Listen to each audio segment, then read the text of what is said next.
मल्हार हा एका छोट्याशा गावात राहणारा शांत आणि प्रामाणिक स्वभावाचा तरुण होता. त्याची आई त्याच्या लहानपणीच गेली होती. वडीलही आजाराने वारले, त्यामुळे त्याने आयुष्यभर संघर्ष पाहिला होता.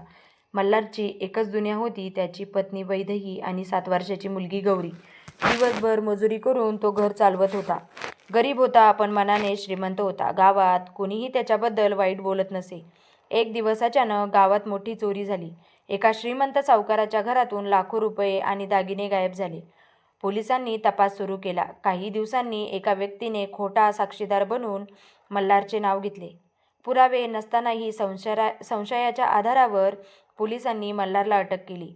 "मी निरपराध आहे साहेब," तो रडत म्हणाला. पण कुणीच त्याचं ऐकून घेतलं नाही. वैदेही पोलीस स्टेशनसमोर हात जोडून उभी राहिली. माझा नवरा असं काही करू शकत नाही. पण तिचे अश्रू कोणालाच दिसत नव्हते. मल्हारला तुरुंगात पाठवण्यात आले. तुरुंगात बसून तो रोज मुलीची आठवण काढत असे. गौरीच्या वाढदिवसाला तो तिच्यासाठी बाहुली आणणार होता. पण आता तो लोखंडी गजाआड बसला होता. एका रात्री त्याने कागदावर पत्र लिहायला सुरुवात केली. "प्रिय गौरी, बाळा, तुझा बाबा चोर नाही. एक दिवस सत्य बाहेर येईल. तोपर्यंत आईची काळजी घे. अभ्यास कर. मी तुझ्यावर खूप प्रेम करतो." पत्र लिहिताना त्याच्या डोळ्यातून अश्रू गळत होते. दरम्यान गावात वैदेहीची परिस्थिती खूप वाईट झाली होती. लोक टोमणे मारू लागले. "चोराची बायको," हे शब्द तिच्या हृदयावर घाव करत होते. तरीही तिने हार मानली नाही. ती दररोज पुरावे शोधत होती.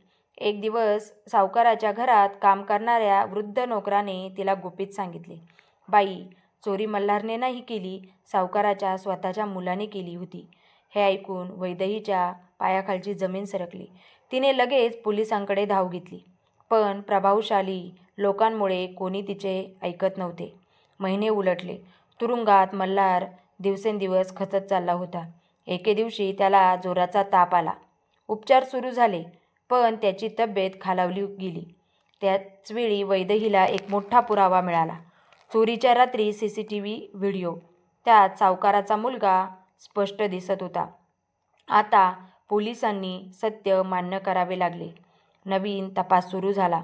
पण सावकाराच्या मुलाने गुन्ह्याची कबुली दिली आणि सावकाराच्या मुलाने गुन्ह्याची कबुली दिली. मल्हार निर्दोष असल्याचे सिद्ध झाले. संपूर्ण गाव हादरले. वैदेहीच्या डोळ्यात आनंदाश्रू आले. ती धावत तुरुंगात पोहोचली. "मल्हार, आपण जिंकलो."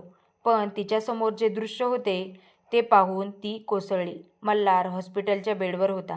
त्याची तब्येत खूप बिघडली होती. डॉक्टरांनी शांत आवाजात सांगितले, "आम्ही प्रयत्न करत आहोत, पण वेळ फार कमी आहे." वैदेही त्याचा हात धरून रडू लागली.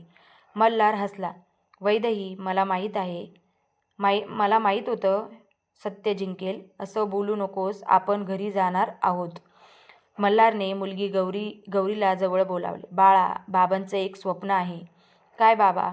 "मी मोठी हो, चांगली माणूस बन." गौरी रडत त्यांच्या छातीवर डोकं ठेवून बसली.